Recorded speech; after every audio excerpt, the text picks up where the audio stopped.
नमस्कार मित्रांनो, एन के ऑनलाईन क्लासमध्ये आपले सर्वांचं मनपूर्वक स्वागत. मित्रांनो, इयत्ता 12वी बोर्ड परीक्षा फेब्रुवारी 2026च्या इयत्ता 12वी चिटणीसांची कार्यपद्धती ह्या पेपरच्या संदर्भातील VIMP क्वेश्चन, जे महत्त्वाचे क्वेश्चन आपण देतो 80 पैकी 80 मार्क मिळवण्यासाठी तुम्हाला महत्त्वाचे क्वेश्चन गरजेचे आहेत की ज्या घटकांचा तुम्ही अभ्यास करू शकताय.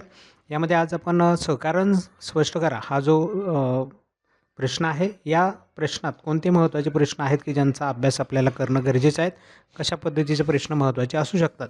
यामध्ये पहिला प्रश्न आहे, व्यावसायिक संस्थेकडे वित्तपुरवठा करणाऱ्या स्रोतांचे विविध पर्याय उपलब्ध असतात. 2. कंपनी फक्त विशिष्ट प्रकारच्या कर्जरोख्यांचीच विक्री करू शकते. 3. कंपनीला ठेवीबाबत परिपत्रक किंवा जाहिरात प्रसिद्ध करताना कायदेशीर तरतुदींची पूर्तता करावी लागते. 4. ISIN हा डीमॅटचा आवश्यक घटक आहे. यानंतर नेक्स्ट पुढचा प्रश्न पहा, स्थिर भांडवलाच्या आवश्यकतेवरती विविध घटक परिणाम करत असतात. त्यानंतर 6. सर्व कंपन्या आम जनतेकडून ठेवी स्वीकारू शकत नाहीत. 7. लाभांश कंपनीच्या नफ्यातून दिला जातो. समहक्क भागधारकांना लाभांश प्राप्तीमध्ये शेवटचे प्राधान्य मिळते. त्यानंतर 9. भांडवल बाजार व्यवसाय क्षेत्रासाठी उपयुक्त आहे. त्यानंतर पाहूयात नेक्स्ट पुढचा प्रश्न, बंधपत्रधारक कंपनीचा धनको असतो.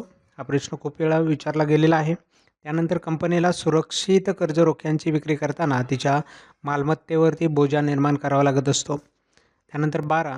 भाग बाजार हे भारतीय अर्थव्यवस्थेच्या विकासासाठी कार्य करतात. यानंतर नेक्स्ट पुढचा प्रश्न आहे, न भरलेला लाभांश कंपनी वापरू शकत नाही. त्यानंतर भांडवल बाजार कॉर्पोरेट क्षेत्रासाठी उपयुक्त आहे.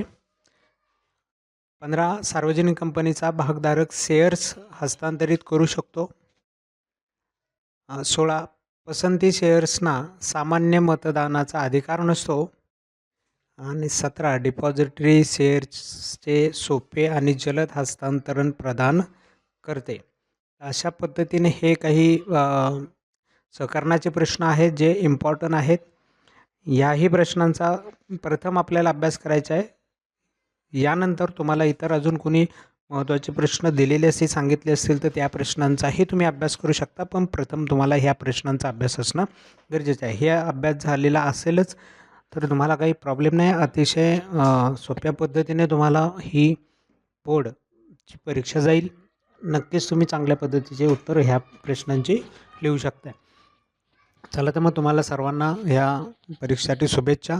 पेपर संपल्यानंतर भेटूयात उत्तरांच्या माहितीसोबत. तोपर्यंत नमस्कार.